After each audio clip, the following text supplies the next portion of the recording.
श्री राधे राधे, हरे कृष्णा।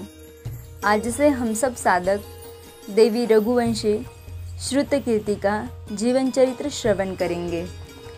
समूचे ब्रह्मांड के लिए यह बड़ी ही विकलता की घड़ी थी। करीब 17,28,000 सालों से अथक चलने वाला विश्व अपना आखिरी सूर्यास्त देखने जा रहा था। सूर्य के पास पर्याप्त ऊर्जा नहीं बची और वह अपने अंतिम लाल दानवीय रूप को धरने के लिए अग्रसर हो रहा था। पृथ्वी पर प्रलय के काले साए गहरे हो रहे थे। कहीं समुद्र हुंकार भर रहा था तो कहीं ज्वालामुखी लावा उगलते तांडव कर रहे थे। प्रतीत होता था कि अब सृष्टि काल का ग्रास बन जाएगी। सारा सौरमंडल सूर्य रूपी दानव की अग्नि में राख हो जाएगा एवं पृथ्वी टेढ़ी धुरी पर घूमता एक निष्प्राण पिंड। ब्रह्म ऋषि पृथ्वी के इस निर्मम अंत की कल्पना मात्र से ही व्यतीत थे। उन्होंने विश्व का निर्माण किसी विशेष कारण से किया था, परंतु वे काल की गति को भली भांति जानते थे। सतयुग के ये 17,28,000 वर्ष पूर्ण होने जा रहे थे और महाप्रलय तो विधि लिखित था। उन्होंने गुरु वशिष्ठ को बुलावा भेजा और मृत्युलोक जाने का आदेश दिया।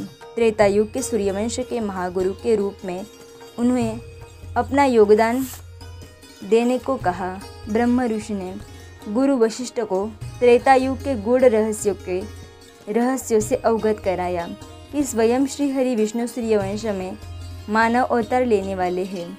गुरु वशिष्ठ यह सुनकर पुलकित हो उठे, किंतु उनके महाज्ञानी मन में कुछ प्रश्न चिन्ह थे। ब्रह्म ऋषि को नमन करते हुए उन्होंने कहा, मुनि श्रेष्ठ, त्रेता युग के आरंभ को 30,24,000 वर्ष का समय है। मैं भगवान परशुराम, महावीर हनुमान, ऋषि व्यास, गुरु कृपाचार्य, ऋषि मार्कंडेय, महाबली बाली अथवा अश्वत्थामा जैसा चिरंजीवी नहीं हूँ। काल की गति अनुसार गुरु वशिष्ठ त्रेता युग तक भूमिलोक पर जीवित नहीं रह सकते थे। उनकी चिंता केवल उनका हट नहीं था। उन्हें ज्ञात था कि काल का यह पहिया पहले 24 बार इसी क्रम में घूम चुका है। बड़े समय तक दोनों ऋषियों का शास्त्रार्थ चला और वशिष्ठ की तर्कसंगत विवेचना के उपरांत ब्रह्म ऋषि ने युग के चक्र को ऐसे परिवर्तित किया कि सतयुग के बाद त्रेता युग को स्थान मिला। अब जैसा कि निश्चित हुआ था कि गुरु वशिष्ठ भूमिलोक पधारे और सूर्यवंश के महागुरु हुए। ब्रह्म ऋषि ने होने वाले घटनाक्रम में कुछ बदलाव किए और इस प्रकार ब्रह्मांड का दुखद अंत टल गया। ऋषि वशिष्ठ क्रोध और इच्छाओं पर विजय प्राप्त कर चुके थे। वे महान सप्तऋषि मंडल के साथ श्रेष्ठ ऋषियों में से एक थे।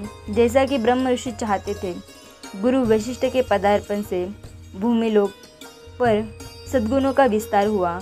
शांति और सुख चारों ओर दिखता था। मधुर फलों से लदे हुए वृक्ष, सुवासित फूलों के झुरमुट, पवित्र जल से लबालब नदियाँ वनों में हर प्राणी को मंत्रमुग्ध करती थी। सुंदर दुर्लभ जातियों के जलचोरों से, समुद्रतल और बहुमूल्य रत्नों से भरे महासागर यथार्थ थे। उनके आश्रम के आसपास पशु पक्षियों के जैसे अभयदान था। हिरणों के झुंड निर्भीक होकर कुलांच भरते और चौपाई निश्चिंत होकर चरते विचरते। जन कल्याण की मनोकामना से यहाँ नियमित रूप से हवन पूजन, वेद पाठ आदि होता था। विश्व के कोने कोने से उनके आश्रम में अतिथियों, दर्शनार्थियों और विद्यार्थियों का आना जाना था। यज्ञ और आतिथ्य हेतु अब अधिक मात्रा में दूध, घी और अन्य दुग्धजन्य पदार्थों की आवश्यकता होने लगी। इसी कारण नंदिनी नामक गाय को स्वर्गलोक से भेजा गया। वशिष्ठ के तप और सहनशीलता की कीर्ति अब भूमिलोक पर विख्यात थी। उनसे प्रेरित होकर राजा विश्वामित्र ने अपना सिंहासन त्याग दिया। राजनीति से संन्यास लेकर वे भी अब परमार्थ के मार्ग पर चलने लगे और ऋषि विश्वामित्र कहलाए। विष्णु के क्रमशः 5वें, 6ठे और 7वें अवतार वामन, परशुराम और राम इसी एक युग में भूलोक पर थे। त्रेता युग के इस महासंयोग का गुरु वशिष्ठ को लाभ प्राप्त हुआ। उनके अनुसार प्रत्येक धर्म श्रेष्ठ है और उसके अपने नियम आदि होते हैं। हिंदू धर्मकाल और विज्ञान के विलक्षण रहस्यों को कई कोटि वर्ष पूर्व से जानता आया है। समय की गणना और उसके चक्र को समझने के लिए उसे 4 भागों में ऐसे बांटा गया जैसे हर भाग या युग क्रम और आता रहे। ब्रह्म ऋषि के इस महाकाव्य के हर अध्याय या युग के अंत में कोई न कोई विकल्पता अवश्य होती है। गौर करें कि हर युग के आते आते मनुष्य जाति की आयु कम होती जा रही है। राधे राधे, हरे कृष्णा।